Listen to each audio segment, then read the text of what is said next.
আমরা এই মুহূর্তে রয়েছি দুর্গাপুরের গোপাল মাঠের ঘটক পরিবারের যে দুর্গাপুজো, সেই দুর্গাপুজোতে তথাকথিত আছে প্রায় 350 বছর আগে দুর্গাপুর ইস্পাত কারখানা যেখানে বর্তমানে রয়েছেন, সেইখানেই এই ঘটক পরিবার বসবাস করতেন।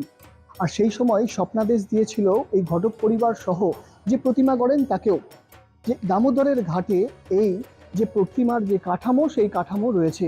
আর তারপর থেকেই সেই ঘটক পরিবারের স্বপ্নাদেশেই সেই এই দুর্গাপুর প্রতিমার প্রতিষ্ঠা।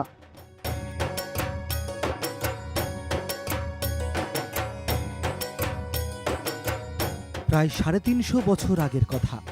আজ যেখানে দুর্গাপুর ইস্পাত কারখানা তৈরি হয়েছিল, সেখানেই বসতি গড়ে উঠেছিল কয়েকটি গ্রামের। সেই গ্রামে নয়ন সুখ ঘটক নামে এক ব্যক্তি স্বপ্নাদেশ পান দেবীর। পরিবারের সদস্যদের কথায় গ্রাম ঘেঁষা দামোদর নদে ভেসে আসে এক কাঠের কাঠামো। সেই পাটাতেই দেবী প্রতিমা তৈরি করে পুজো শুরু হয় দেবী দুর্গার। দুর্গাপুরের গোপাল মাঠের ঘটক পরিবারে সেই থেকেই শুরু হলো বড় মায়ের পুজো। এবং সেই স্বপ্নাদেশের পরে পূর্বপুরুষদের সমস্ত সমবেতভাবে ঢাক কাঁসি নিয়ে সেখানে মায়ের ন্যাট নিয়ে আসে। এবং আজ থেকে প্রায় 70 বছর আগে গ্রামেই পুজো হতো।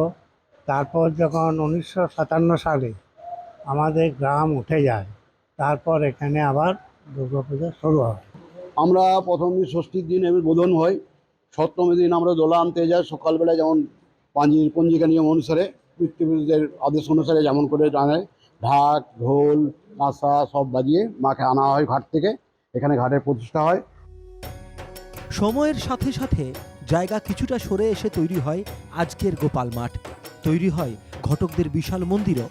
অষ্টমী নবমীতে হয় আখ চাল কুমড়ো বলি, দেবী প্রতিমাও এখানে অনন্য। প্রতিমার রূপ থেকে কার্তিক গণেশের অবস্থান এখানে অন্যান্য প্রতিমার থেকে কিছুটা ভিন্ন। একই সঙ্গে দেবীর হাতে অস্ত্রসজ্জা, যা রীতিমতো নজর কাড়া। বাড়ির সদস্য যারা কর্মসূত্রে বাইরে থাকেন, তারাও ছুটে আসেন ঘটক পরিবারের পুজোতে। সপ্তমী অষ্টমী নবমী সপ্তমীর দিন যেন আমাদের একটা সিঁদুর খেলা হয়।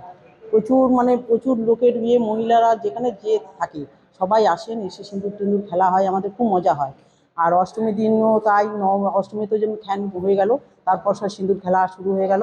নবমীতেও তাই, দশমীর যাত্রাটা আর যে যেখানে থাকবে, আমাদের এটাই হচ্ছে ওদের, যে যেখানে ছেলে বউ মেয়ে যে যেখানে থাকে, বিদেশ থাকলেও এখানে আসবে। ষষ্ঠীর দিন এসে সবাই এখানে হাজির হয়। আমাদের বংশ পরম্পরা অনুযায়ী আমরা সুন্দরভাবে দেখতে পাচ্ছেন, এখনই মন্দিরে ঠাকুর গড়া থেকে আরম্ভ করে, আমরা সপ্তমীর সকালে সিঁদুর খেলা থেকে আরম্ভ করে আমরা আপ টু এখনো পর্যন্ত বংশ পরম্পরা যেমনভাবে সপ্তমী অষ্টমী নবমী বিভিন্ন ভোগ বিলির মধ্য দিয়ে এবং সপরিবারে আমাদের বংশের ধারাই আছে। বাংলা আমাদের মহিলারা, বাড়ির মহিলারা কোনোদিন বাইরে যায় না।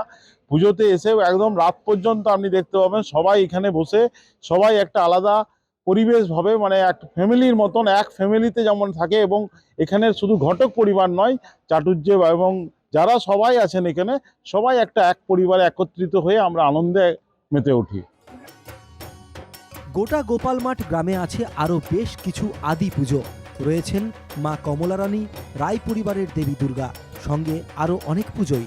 দেবী দুর্গার আগমনী বার্তায় আনন্দের জোয়ারে ভেসে যায় প্রতি বছরই এভাবে পশ্চিম বর্ধমানের শহর দুর্গাপুরের পার্শ্ববর্তী গ্রাম গোপাল মাঠ। এই কাঠামোর মধ্যেই কিন্তু দুর্গা প্রতিমা, সেই কাঠামো কিন্তু এখনো পর্যন্ত রয়েছে। তারা যেভাবে তারা এই প্রতিষ্ঠা করেছিলেন এবং যে রীতি মেনে এই পুজো করতেন, সেইভাবেই এখনো পর্যন্ত কিন্তু পুজোর 4টে দিন সেইভাবেই মেনে আসেন। দুর্গাপুর থেকে সাধন রুজির রিপোর্ট, NKTV বাংলা।